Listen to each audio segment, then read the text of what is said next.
diagnosed, and we'll see that case fatality rate go down as we get a better grip on how many mild cases there are. And doctor, is it worth reminding our viewers that the flu kills tens of thousands of people just in the U.S. every year? Do you think we're all focused on the wrong thing right now? I do think that's the case, because when you look at the flu, it's something that people are used to. It kills thousands of Americans every year. There's already been dozens of children who have died of the flu this year, and it's not in the headlines.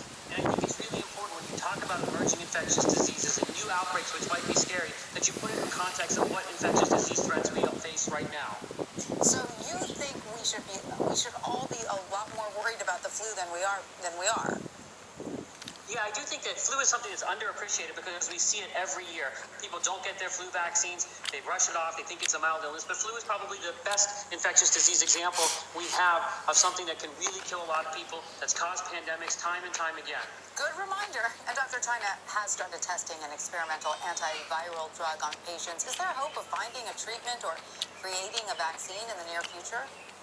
We are trying a couple antivirals. Some of them are HIV medications that may have some activity. We also have an experimental drug that had been given to the first patient in the United States in the state of Washington. So this is something that we are going to scale up and do clinical trials to see if they're efficacious. We are also embarking on a very rapid vaccine development program, and hopefully we will get a vaccine at the end of this, but that may be over a year before we see a vaccine. So just to recap, doctor, you as a professional and who studies pandemics are not as worried as it appears most people are at this point about the coronavirus. I'm concerned about this and the spread of it and what it will do to our healthcare systems, which really run at capacity. We're going to get patient surges that may be hard to handle. We're going to be burdened with this virus, but I don't think this is going to be cataclysmic. I think what we're looking at is more of an H1N1 type of scenario with a mild pandemic that is going to be disruptive, and it's going to hospitalize people. But do I think it's going to be a severe pandemic? No. All right, well, that is reassuring.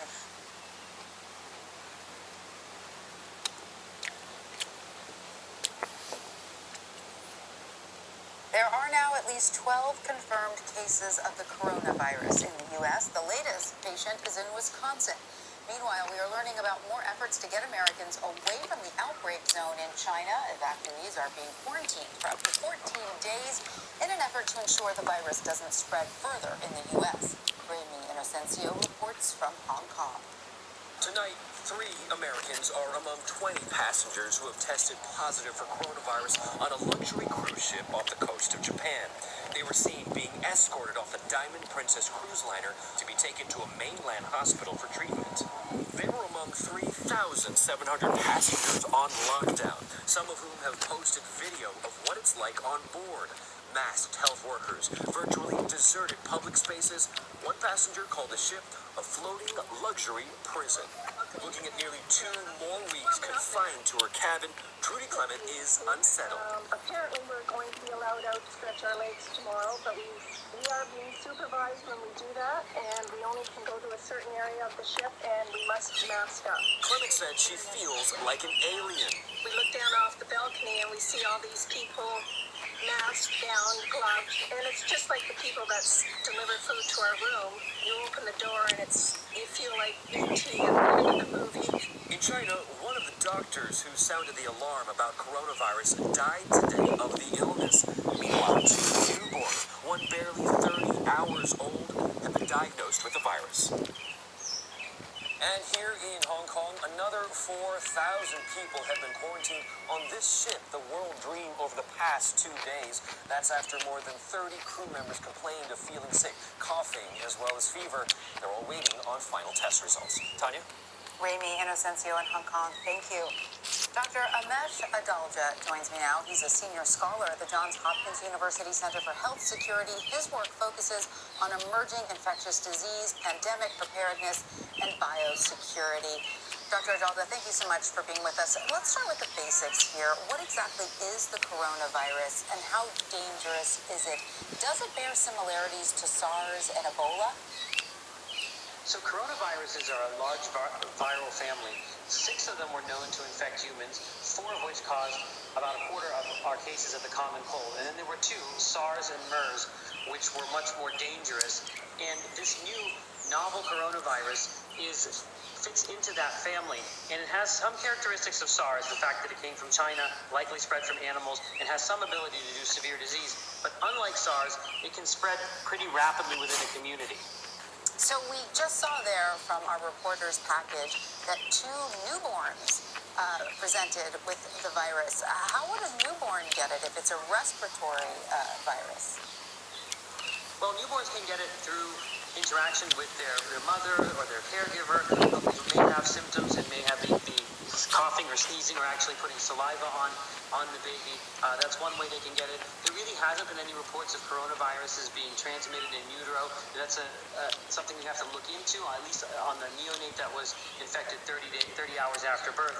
But we know that infants and neonates can get infection from other people, caregivers, who may have very mild illness and not know it and handle the child and transmit the virus. It's so scary to so many people because it seems like it's a little unclear how exactly this virus spreads, and when somebody is infected with it, what is the window of their being contagious? That's still unclear, correct? We're getting better ideas on it. We know about coronaviruses in general. Like I said, they've been around for a long, long time, and we know a lot about their general biology. With this virus, there were some reports about being transmissible when you don't have any symptoms at all during your incubation period. However, there's a lot of questions regarding that report in Germany because they actually looked back at that case, and that woman did have symptoms that were very mild, and that's different than having no symptoms at all. But what we do know is that it does transmit through people in communities, those people that are coughing, that are sneezing, that have runny noses. Those are who are really driving this infection. Just like I said, this is something that causes the common cold, this viral family. So it causes a lot of symptoms that look like the common cold, and we all know how contagious the common cold can be, and that's what we're dealing with in many cities in China. And Doctor, Americans who are returning home from China are now being quarantined here. Do you believe that is justified, and is there a significant risk of this virus in the U.S.? I don't believe the quarantines are justified. What I would say is that we know that this is a respiratory virus, that it spreads efficiently from humans. We know that this had been spreading for approximately 2 to 4 weeks before it was even recognized in China. So that tells you that this likely has seeded many different countries and is causing mild illness in many countries that probably are mistaken for the flu or the cold because the symptoms are indistinguishable. So I don't think that quarantining or trying to contain this virus is really going to be feasible, and it is going to spread, and we are likely to see a mild pandemic. So you think it's already vastly underreported then? I do think it's vastly underreported because what we're testing right now are only severe cases that need to be hospitalized. We're not testing people that have a common cold-like symptoms. They have to have lower respiratory tract symptoms to be tested. That's even according to the CDC guidance. So there's not been any effort really to look at the mild cases, so we don't have a full understanding of the spectrum of illness. But what we're seeing now is that most cases are very mild in nature, and only it's a small proportion that have severe symptoms. So that tells you that there's a lot more infection that's not being diagnosed, and we'll see that case fatality rate go down as we get a better grip on how many mild cases there are.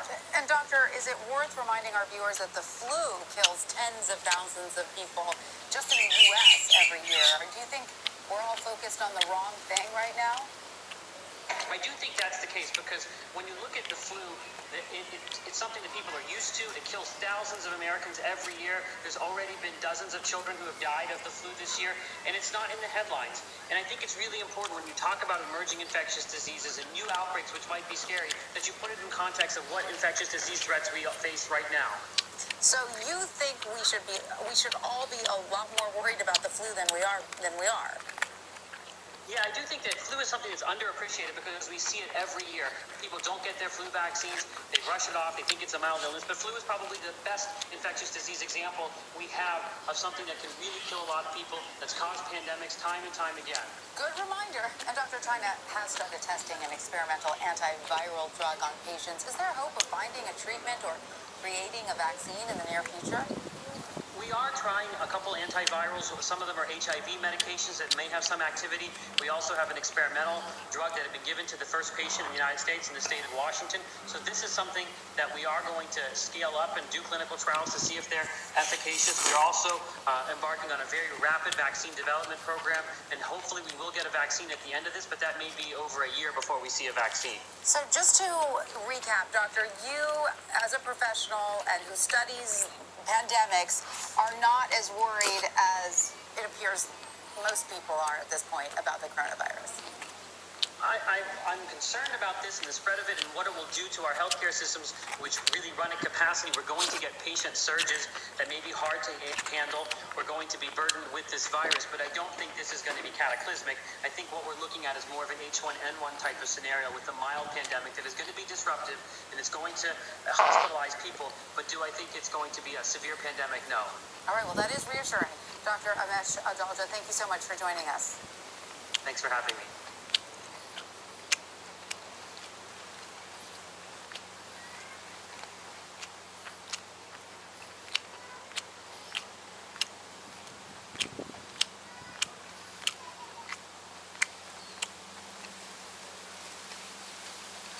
Wanted to get a closer look at what life is like on the inside of an outbreak. What's being done to stop it?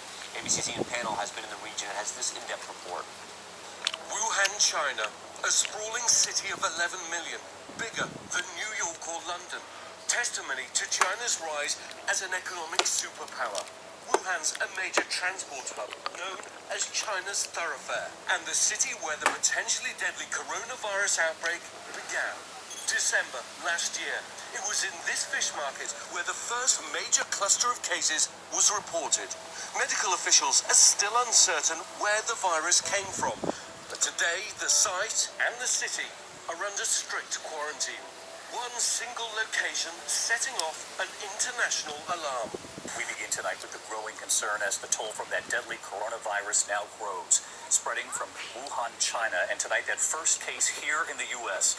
As the highly contagious virus known as 2019 nCoV spread, Chinese officials who've been slow to respond finally began taking extraordinary measures that only an authoritarian regime can do, quarantining tens of millions of its own citizens. In the early days, Bob Woodruff flew to Wuhan, nearly everyone on the flight wearing face masks. So since I got off the plane here in Wuhan, we've had no screening.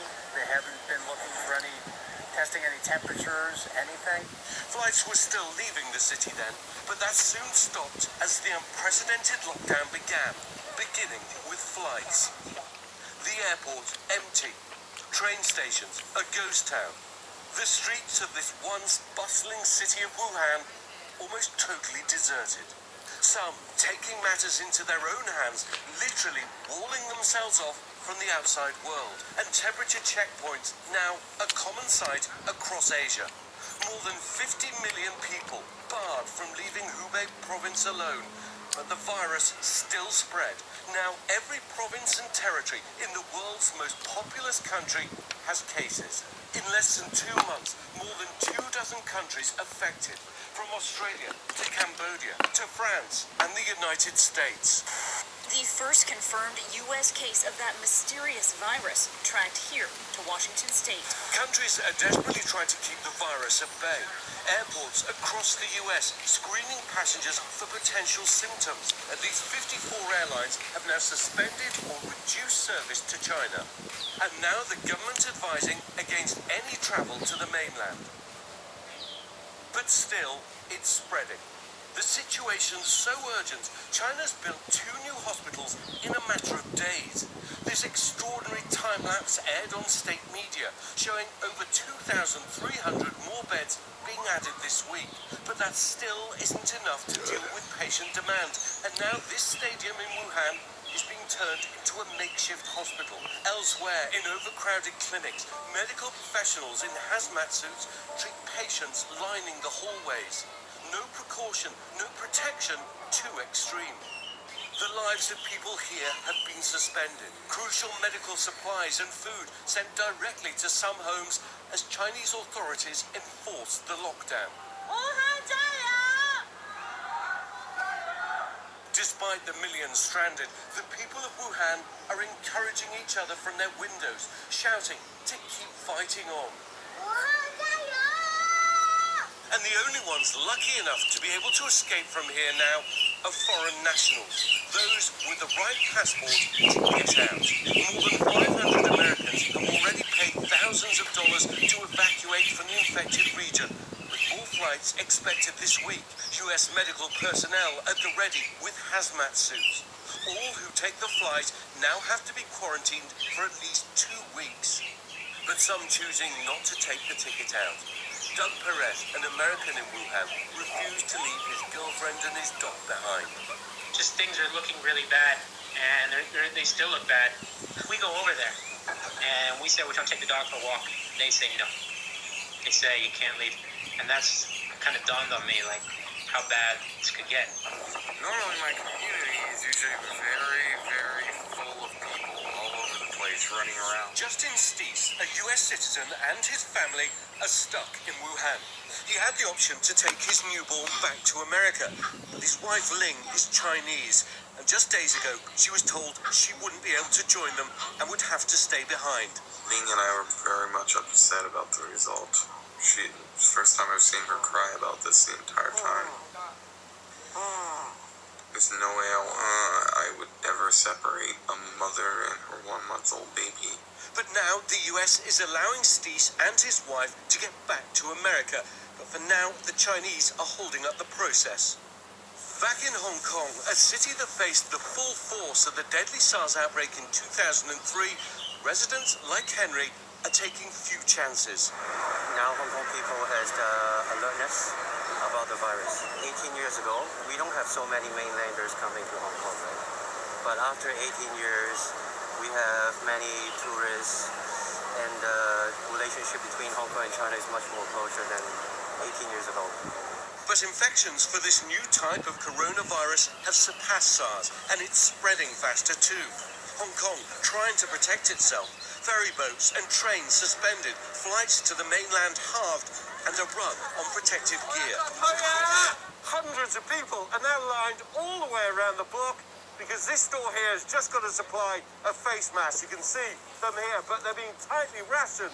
You have a look up here on the wall. It's basically telling people we've tried our best, we don't have any more masks, and that's the situation across Hong Kong. Medical workers in Hong Kong are now on strike, demanding that all borders with mainland China be closed. The global financial centre just recorded its first death from the virus. And as it continues to spread, the World Health Organization declaring a global emergency. In the last 24 hours, we had the most cases in a single day since the outbreak started. While the coronavirus remains less deadly than the seasonal flu, scientists say it's just as contagious. So for now, this is what passes for life in Wuhan. The largest quarantine effort in the history of mankind failed to contain this virus. China admitting it was too slow to acknowledge it had a problem and too late to warn its own people and the world, leaving many to wonder what happens in the increasingly likely chance that this virulent outbreak can't be contained. What can we do to stop it in our interconnected world? Ian Pannell, ABC News, Hong Kong. Hi everyone, George Stephanopoulos here. Thanks for checking out the ABC News YouTube channel. If you'd like to get more videos, show highlights, and watch live event coverage, click on the right over here to subscribe to our channel, and don't forget to download the ABC News app for breaking news alerts. Thanks for watching.